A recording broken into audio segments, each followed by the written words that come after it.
ازيكم عاملين ايه؟ يا رب تكونوا دايما بخير. يوم جديد ان شاء الله بكل حاجة حلوة. تعالوا نعمل النهاردة الوصفة بتاعتنا. اول مرة اجربها، هجربها معاكم. يا ريت تشوفوا الطريقة اللي انا هعملها. صح تقولوا لي صح، غلط تقولوا لي غلط، او لو في حاجة طريقة احسن منها يا ريت تسيبوا لي رأيكم في التعليقات، ولايك وشير للفيديو من عندكم. خلي القناة تكبر بيكم ان شاء الله. النهاردة هعمل طاجن سجق كده بالبطاطس وقوطة وبصل وفلفل، يعني زي ما انا ما شفت معظم الناس بتعمله. فهجرب الطريقة حلوة، هعتمدها بعد كده واعملها، يعني هعملها تاني. ما عجبتنيش مش هكررها، لان انا صراحة واخدة على السجق البلدي ده. بعمله تسبيكة، اللي هي التسبيكة الاسكندراني، وبعدين بنزل بالسجق عليها. لكن الطريقة دي انا اول مرة اجربها، وهجربها معاكم ان شاء الله. يا ريت تقولوا لي رأيكم في التعليقات. زي ما متعودين، هنحكي النهاردة الحكاية بتاعتنا، واحنا بنحكي هتشوفوا الوصفة او الطريقة اللي انا بعملها. انا مقطعة زي ما انتم شايفين كده طماطميتين بس شرايح، وبطاطساية واحدة كبيرة، وقرنين فلفل، وبصلاية مقطعاها حلقات. ده اقل من نص كيلو سجق. السجق دوت سجق جملي، مش بقري او جاموسي. عشان خاطر يعني الجملي بيبقى الدهن فيه قليل جدا، وانا بحب الحاجة اللي الدهن فيها بتبقى قليل، يعني ما بتتعبش الواحد في اكلها. تعالوا نبدأ كده ونقول بسم الله الرحمن الرحيم. الموضوع اللي هنتكلم فيه النهاردة صراحة هي كانت مشكلة مطروحة في كذا حتة. وكان اللي حاطط المشكلة دي، يعني هي مش صاحبة المشكلة اللي منزلاها. هي واحدة منزلة المشكلة وبتقول يا جماعة قولوا رأيكم لصاحبتها او لصاحبة المشكلة دي، او قولوا لها حل من عندكم. هل هي تفكيرها صح او تفكيرها غلط؟ صراحة اول ما قريت المشكلة دي وانا كان لازم اتكلم فيها، يعني هو مش كان لازم، هي المشكلة استفزتني. ولو اي حد قراها اكيد كان يعني الموضوع ده كله استفزه. فانا قلت اطرحه عليكم، اشوف رأيكم من رأيي. هل الناس دي طبيعية؟ هل الناس دي ينفع ان هي تعيش في وسط بني ادمين عاديين؟ مش عارفة التفكير بتاعهم ده تفكير بني ادمين ولا تفكير، مش عارفة اقول ايه. تعالى اقول لكم المشكله، وانتوا يا ريت تسيبوا رايكم في التعليقات وتقولوا حلول من عندكم. المشكله او الموضوع اللي انا قريته دوت، واحده بتقول او واحده كاتبه: انا متجوزه من 4 شهور بالظبط.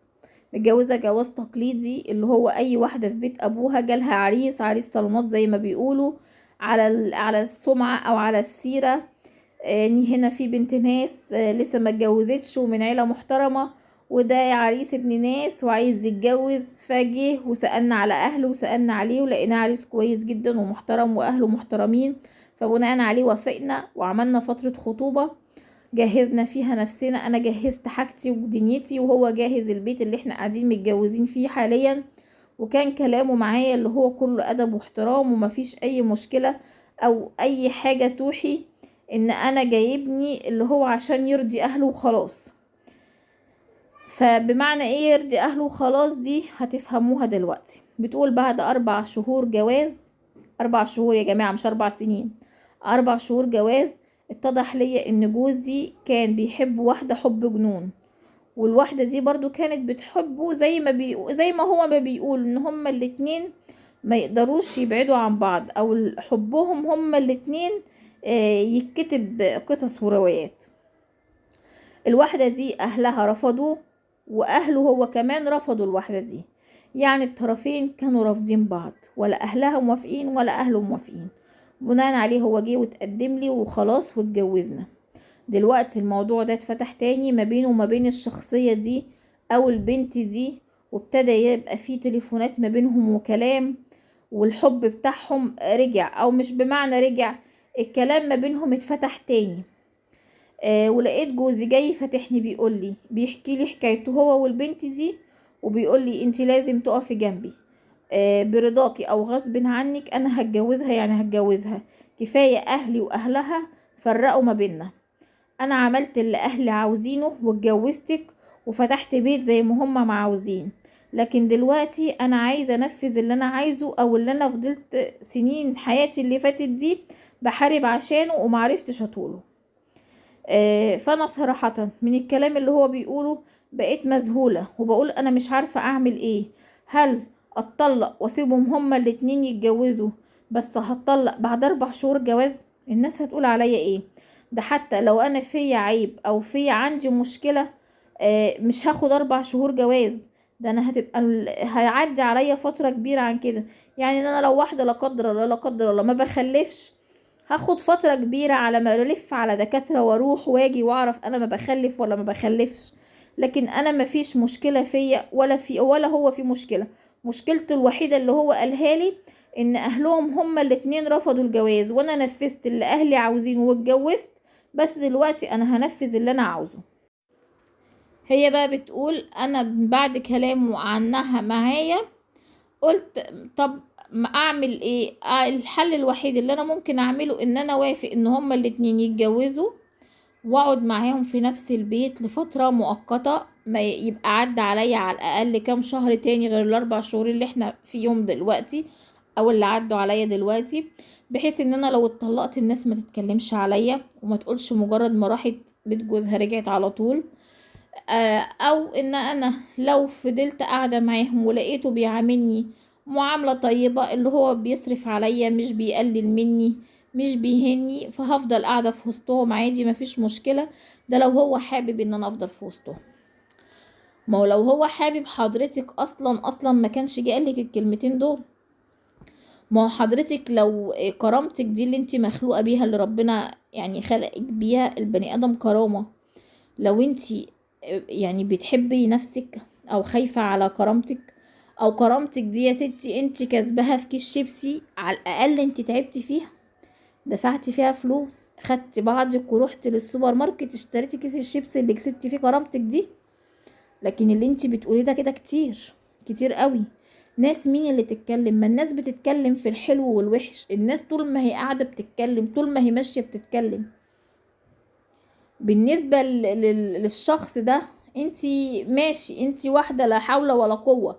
ده اللي هو اللي المفروض يبقى عارفه، اللي ألف ب دين أو أساسيات دين بتقول ان الست يعني أضعف مخلوق على الأرض.